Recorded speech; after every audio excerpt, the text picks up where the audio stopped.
একটা কথা আমি আপনাদেরকে আগেই জানিয়ে দেই, সেটা হচ্ছে যে ইউনূস সরকার ক্ষমতায় থাকার সময় ডক্টর ইউনূসের মেয়াদেই মাইলস্টোনে যে বিমান দুর্ঘটনা হয়েছে, এই দুর্ঘটনার প্রতিকার চেয়ে এবং ইউনূস সরকারের অবহেলা, ইউনূস সরকারের অনিয়ম, দুর্নীতি সবকিছু মিলিয়ে মাইলস্টোনে নিহত একজন ছাত্রের পক্ষ থেকে তার পরিবারের সদস্যরা মামলার আবেদন করেছিলেন। কিন্তু সেই সময় তোলপাড় করা হয়েছে, যিনি মামলার আবেদন করেছিলেন তাকে রীতিমতো একেবারে হেনস্থা হওয়ার শিকার হতে হয়েছে এবং নানান ভয়ভীতি, নানান চাপের মুখে সেই মামলার আবেদনটি তুলে নেওয়া হয়।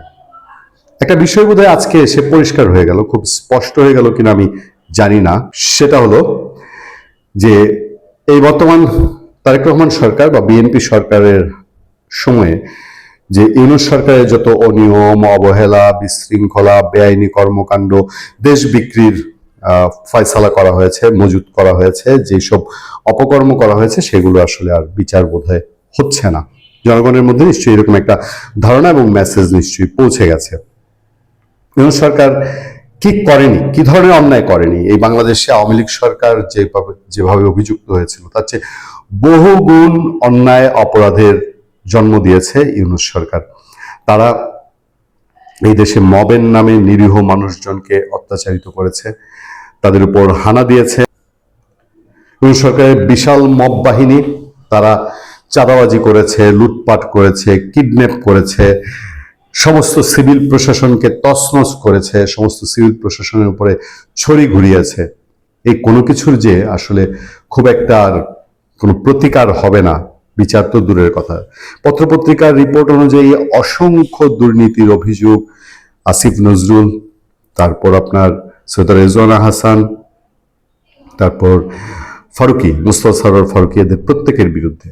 কিন্তু কোনো কিছুর কি আর প্রতিকারের কোনো আশা এই বাংলাদেশে রয়ে যাচ্ছে? আজকে দেখেন, সাহসের সাথে একজন মানুষ আদালতে আবেদন করলো ডক্টর ইউনূস, রেজওয়ানা হাসান, আসিফ নজরুলদের বিরুদ্ধে মামলা করার, এবং সেই মামলা শেষ পর্যন্ত আদালত নেননি। কি দাঁড়ালো? রাজধানীর উত্তরায় মাইলস্টোন স্কুল অ্যান্ড কলেজে বিমান দুর্ঘটনায় শিক্ষার্থীদের নিহতের ঘটনায় সাবেক প্রধান উপদেষ্টা ডক্টর মোহাম্মদ ইউনূস ও অন্তর্বর্তী সরকারের সাবেক উপদেষ্টা আসিফ নজরুল, রিজওয়ানা হাসান সহ 16 জনের বিরুদ্ধে করা মামলার আবেদন খারিজ করেছেন আদালত। বৃহস্পতিবার সকালে ঢাকা মেট্রোপলিটন ম্যাজিস্ট্রেট আরিফুল ইসলামের আদালতে মামলাটির আবেদন করেন নিহত শিক্ষার্থী উক্কোচাইং মারমার বাবা উসাইমং মারমা। আদালত তখন বাদীর জবানবন্দি রেকর্ড করে আদেশ অপেক্ষমান রাখে। বিকেলে মামলা গ্রহণ করার মতন তথ্য না থাকায় খারিজের আবেদন দেন আদালত। সংশ্লিষ্ট আদালতের সহকারী পেশকার শাহাদাত হোসেন খারিজের বিষয়টি নিশ্চিত করেন। 2025 সালের 11 জুলাই উত্তরায় দিয়াবাড়িতে মাইলস্টোন স্কুল অ্যান্ড কলেজে বিমান বাহিনীর একটি যুদ্ধ বিমান বিধ্বস্ত হয়। এতে 36 জন নিহত হয়, এর মধ্যে 28 জনই শিক্ষার্থী। বিমানের pilot flight lieutenant Mohammad Tauqir ইসলামও নিহত হন। মামলার বাদীর করা আবেদনে বলা হয়েছিল, মোহাম্মদ ইউনূস গণপ্রজাতন্ত্রী বাংলাদেশ সরকারের নির্বাহী ক্ষমতার প্রধান ছিলেন এবং ওই সময় তিনি সশস্ত্র বাহিনী ও প্রতিরক্ষা মন্ত্রণালয়ের দায়িত্বে ছিলেন। তার অধীন ও নিয়ন্ত্রণাধীন বিমান বাহিনীর একটি যুদ্ধ বিমান ওই দুর্ঘটনার সঙ্গে জড়িত। দুর্ঘটনার পর তিনি গণমাধ্যমে ক্ষতিগ্রস্ত পরিবারকে সর্বোচ্চ ক্ষতিপূরণ দেওয়ার ঘোষণা দিলেও তা বাস্তবায়িত হয়নি বলে অভিযোগ করা হয়েছে। দায়িত্ব পালনে অবহেলা, প্রতিশ্রুতি ভঙ্গ ও প্রতারণার অভিযোগও আনা হয়েছে তার বিরুদ্ধে। অন্তর্বর্তী সরকারের সাবেক উপদেষ্টা আসিফ নজরুল, রিজওয়ানা হাসান এবং প্রেস সচিব শফিকুল আলমের বিরুদ্ধে অভিযোগে বলা হয়, তারা দুর্ঘটনার পর আহতদের চিকিৎসা, প্রয়োজনীয় চিকিৎসা উপকরণ সরবরাহ এবং উদ্ধার কার্যক্রমে কার্যকর নির্দেশনা দিতে ব্যর্থ হন।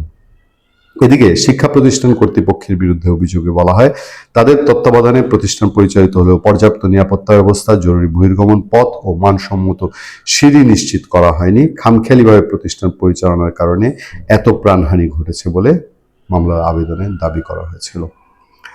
আপনারা জানেন, সৈয়দ রেজওয়ানা হাসান, আসিফ নজরুল তারা এক সূত্রে বাঁধা ছিল। মাইলস্টোন দুর্ঘটনার পর আসিফ নজরুল, শফিকুল আলম এরা ঘটনাস্থলে গিয়েছিল, কিন্তু বিক্ষুব্ধ মানুষজন তাদেরকে সেখানে দীর্ঘ সময় আটকে রাখে। অবরুদ্ধ অবস্থা থেকে একরকম কোনোভাবে পেছনের দরজা দিয়ে পালিয়ে এই লোকগুলো মানুষের ক্ষোভ থেকে তখন রক্ষা পেয়েছিল। কিন্তু সবচেয়ে দুঃখজনক ঘটনা ছিল যে একটা বারের জন্যে বাংলাদেশ সরকারের প্রধান হয়েও, সরকার প্রধান ডক্টর মোহাম্মদ ইউনূস, তিনি নিহত, আহত বা নিহতদের পরিবারকে কাউকে যে পরবর্তীতে একটু সমবেদনা জানানোর বিষয় আছে সেটাও পর্যন্ত প্রয়োজন মনে করেননি, তারা তাদের কাছে যায়নি। এবং এই মাইলস্টোন দুর্ঘটনার সেই মানুষকে সহায়তা করা তো দূরের কথা, উল্টা এই দুর্ঘটনার পরপরই প্রধান উপদেষ্টার ফেসবুক পেজ থেকে মানুষের কাছে ভিক্ষা করা শুরু হয়েছিল। এখানেও ব্যবসা করার সন্ধান করেছে।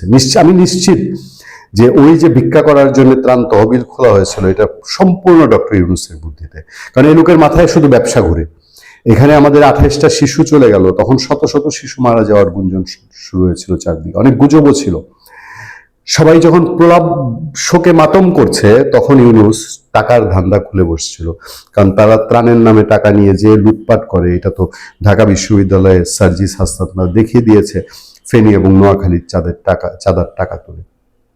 আমি শুধু একটা কথাই বলবো, আজকে এই আবেদন খারিজ হয়ে গেছে, কিন্তু মানুষের ভেতরকার দুঃখ, সন্তান হারানোর সেই কষ্ট তো অভিভাবক পিতামাতার চলে যায়নি।